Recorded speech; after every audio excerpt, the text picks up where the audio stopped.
Halo guys, kembali lagi bersama WSS Masa Bercerita. Gimana kabarnya hari ini guys? Sehat-sehat aja kan? Yang sedang kurang sehat semoga cepat sembuh dan bisa beraktivitas lagi seperti sebelum-sebelumnya dan dimudahkan mencari rezekinya. Sebelum kita mulai bercerita, jangan lupa di subscribe ya, dan di like, dan juga di share cerita kami. Pada tahun 2012 ada kejadian yang cukup tragis di negara India. Kejadian itu menimpa seorang wanita yang bernama Jyothi Singh. Dia adalah seorang dokter magang yang masih berusia 22 tahun. Dan dia menjadi korban kekerasan seksual brutal yang dilakukan oleh sekelompok pria di sebuah bis di Delhi. Tragedi tersebut mengungkapkan sisi gelap kehidupan di kota besar dan menyebabkan gelombang kemarahan dan protes besar-besaran di seluruh India. Jadi begini cerita lengkapnya guys. Jyothi Singh lahir pada 10 Mei 1990 di sebuah keluarga kelas menengah ke bawah di Delhi, India. Sebagai anak tertua dari 3 bersaudara, Jyothi adalah harapan besar bagi keluarganya. Orang tuanya berasal dari sebuah desa kecil di distrik Balia, Uttar Pradesh. Asha Devi, yaitu ibunya Jyothi, adalah seorang ibu rumah tangga. Dan Bajinder Singh, yaitu ayahnya yang bekerja dengan 2 shift atau 2 pekerjaan untuk menghidupi keluarganya, dan dia memiliki tekad untuk menyekolahkan anak-anaknya di sekolah yang bagus. Mereka sebagai orang tua selalu melakukan segala cara untuk memastikan Jyothi dan saudara-saudaranya mendapatkan pendidikan yang lebih baik daripada mereka, dengan harapan mereka bisa hidup lebih baik daripada generasi sebelumnya. Jyothi Singh akhirnya lulus dalam bidang fisioterapi dari SAI, Institute of Paramedical and Allied Science. Lalu dia melamar untuk posisi magang di Rumah Sakit St. Stephen di Delhi. Dan untuk membantu biaya kuliahnya, ia juga bekerja di sebuah call center atau pusat panggilan di IBM pada malam harinya.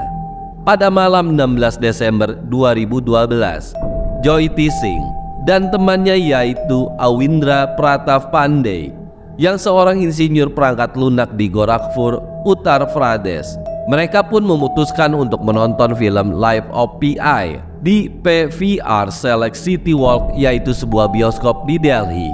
Setelah filmnya selesai, mereka pun naik bis pada pukul 21:30 malam dari daerah Munirka dengan tujuan Dwarka.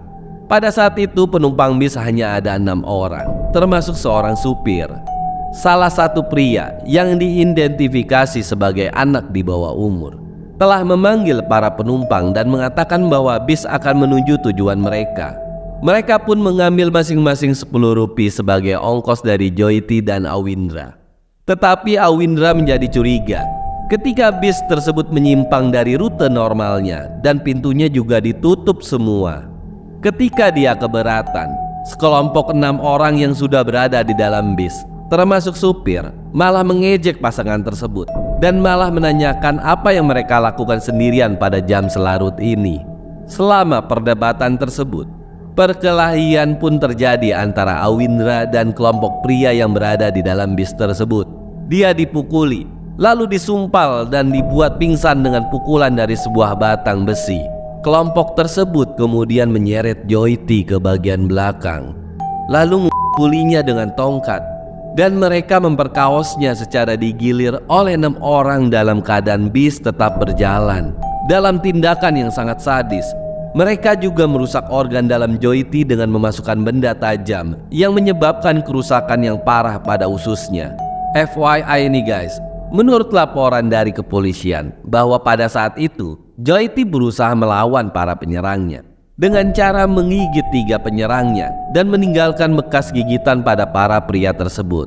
Nah guys, jadi pada saat itu Jyothi tidak pasrah-pasrah aja ya. Setelah pemukulan dan permekaosannya berakhir, para penyerang melempar kedua korban dari bis yang sedang melaju. Para korban yang hanya berpakaian sebagian ditemukan di jalan oleh seorang penjalan kaki sekitar pukul jam 11 malamnya. Pejalan kaki tersebut langsung menelepon polisi Delhi.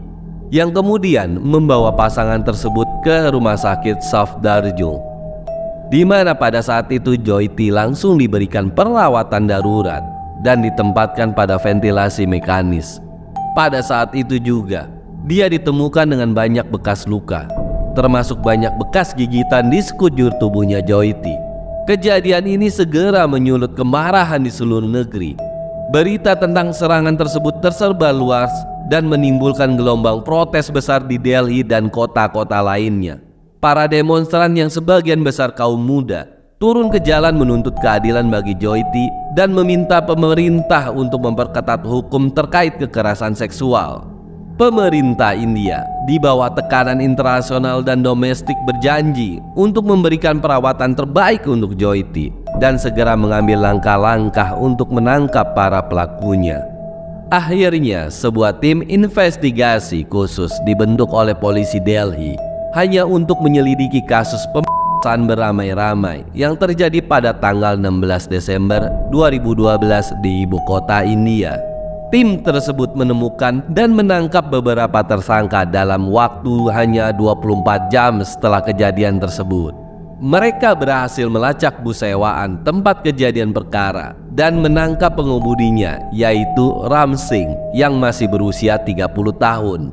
Dan finalnya, 6 orang pun ditangkap sehubungan dengan insiden tersebut, termasuk Ram Singh dan adiknya yaitu Mukesh Singh berusia 26 tahun dan 4 orang lainnya yaitu Vinay Sharma berusia 20 tahun, Pawan Gupta berusia 19 tahun, Afroz berusia 17 tahun, Akshay Thakur berusia 28 tahun, yang semuanya tuh terlibat dalam kejahatan tersebut. Pada 19 Desember 2012, Joyiti akhirnya menjalani operasi kelima yang mengangkat sebagian besar usus yang tersisa. Para dokter melaporkan bahwa ia berada dalam kondisi stabil tetapi kritis. Dan pada tanggal 21 Desembernya, pemerintah menunjuk sebuah komite dokter untuk memastikan bahwa ia menerima perawatan medis terbaik. Pada tanggal 25 Desember, ia masih diintubasi dengan bantuan alat bantu dan masih dalam kondisi kritis juga.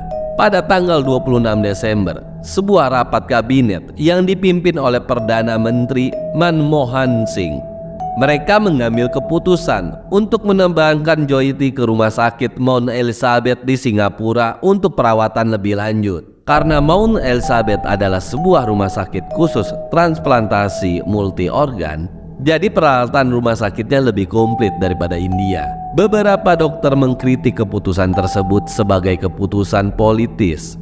Mereka mempertanyakan, emang perlu memindahkan seorang pasien unit perawatan intensif atau ICU untuk transplantasi organ yang tidak dijadwalkan selama berminggu-minggu atau bahkan berbulan-bulan? Pada saat itu, sumber-sumber pemerintah mengindikasikan bahwa Ketua Menteri Delhi, Sheila Dixit, secara pribadi berada di balik keputusan tersebut. Padahal, beberapa jam sebelumnya, Menteri Uni P. Chidambaran telah menyatakan bahwa Joyiti tidak dalam kondisi yang baik untuk dipindahkan.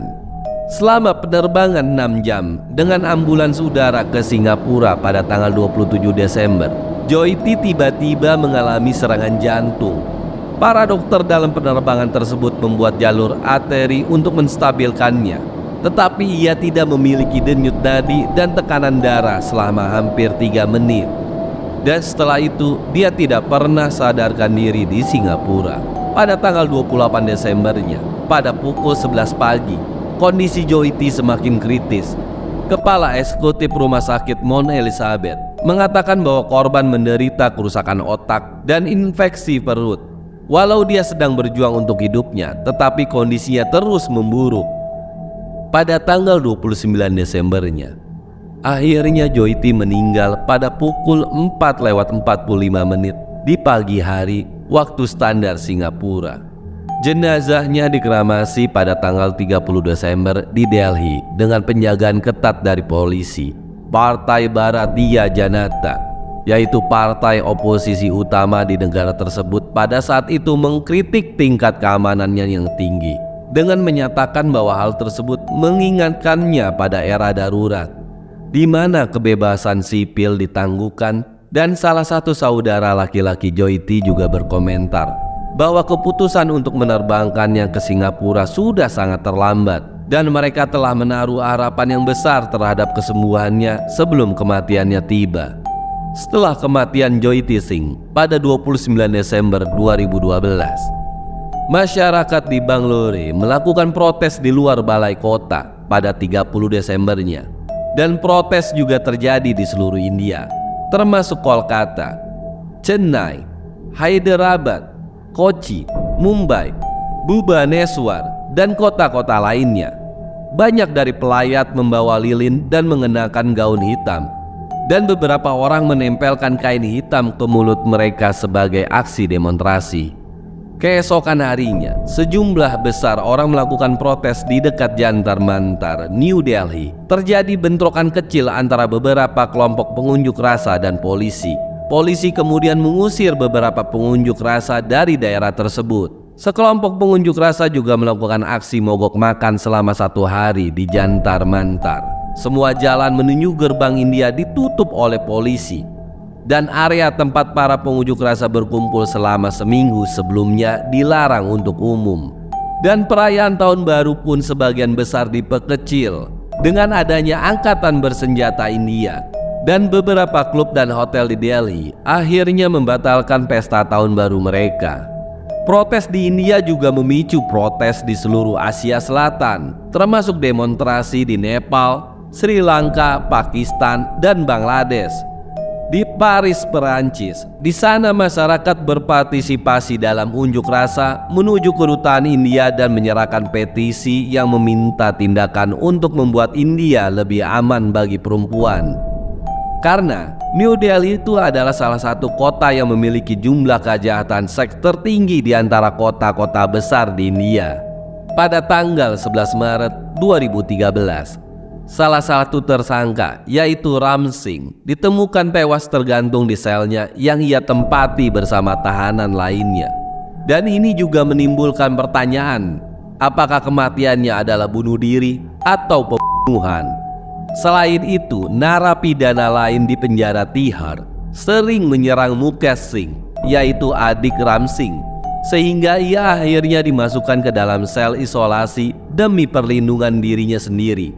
Keenam tersangka tersebut memiliki latar belakang yang berbeda, yang dari pekerjaan hingga umur yang juga berbeda. Penangkapan mereka juga dilakukan di berbagai daerah, mulai dari Delhi hingga Rajasthan, Bihar, dan Aurangabad. Para pelaku yang tertangkap tersebut juga sudah merencanakan insiden tersebut dengan merampok tukang kayu sebelum melakukan pemerkosaan dan tindakan kekerasan lainnya. Pada sisi lainnya nih, polisi juga menghadapi kritik karena polisi atau petugas yang menolak tindakan ketika seorang tukang kayu dilaporkan dirampok sebelum insiden pemerkosaan tersebut terjadi. Pada saat itu, penangkapan para pelaku dinilai dilakukan dengan cepat, dan mereka juga diadili dengan tuduhan pembunuhan, pemerkosaan, dan tindakan kriminal lainnya. Selama proses pengadilan, kasus ini mendapat perhatian media yang sangat besar, tidak hanya di India, tetapi juga di seluruh dunia. Pada akhirnya, 4 dari para pelaku dijatuhi hukuman mati, dan seorang lainnya yang masih di bawah umur dijatuhi hukuman 3 tahun di pusat rehabilitasi. Proses pengadilan yang panjang dan berbagai upaya banding yang diajukan oleh para terpidana menunda eksekusi mereka hingga tahun 2020. Pada tanggal 20 Maret 2020, pukul 5.30 pagi, Mukesh Singh, Vinay Sharma, Akshay Thakur, dan Pawan Gupta dieksekusi di penjara Tihar. Mereka digantung di tiang gantungan yang dirancang khusus untuk 4 orang. Menurut petugas penjara, keempat terpidana tersebut menolak tawaran makan terakhir dan pakaian baru sebelum eksekusi. Mata mereka ditutup dan tidak melawan ketika mereka digiring ke tiang gantungan. Namun, Vinay Sharma mengalami gangguan mental sebelum dieksekusi dan mulai memohon kepada para penjaga. Keempat narapidana tersebut dinyatakan meninggal setelah digantung selama 30 menit. Dan Mukesh Singh dilaporkan mewasiatkan agar organ tubuhnya disumbangkan kepada yang membutuhkan. Oke guys, itulah akhir cerita tragis dari seorang wanita yang bernama Jyothi Singh. Cukup tragis ya guys ceritanya. Untuk cerita ini saya tidak bisa berkomen apa-apa. Bagi kalian ingin komen, coba ketik di kolom komentar ya. Semoga cerita ini bisa jadi pembelajaran bagi kita semua, agar bisa menjadi lebih baik dari sebelum-sebelumnya. Terima kasih bagi yang sudah menonton dan mendengarkan cerita dari kami. Dan jangan lupa untuk di like dan di subscribe. Sampai ketemu di cerita-cerita selanjutnya. Cerita apa lagi ya? Sampai jumpa guys.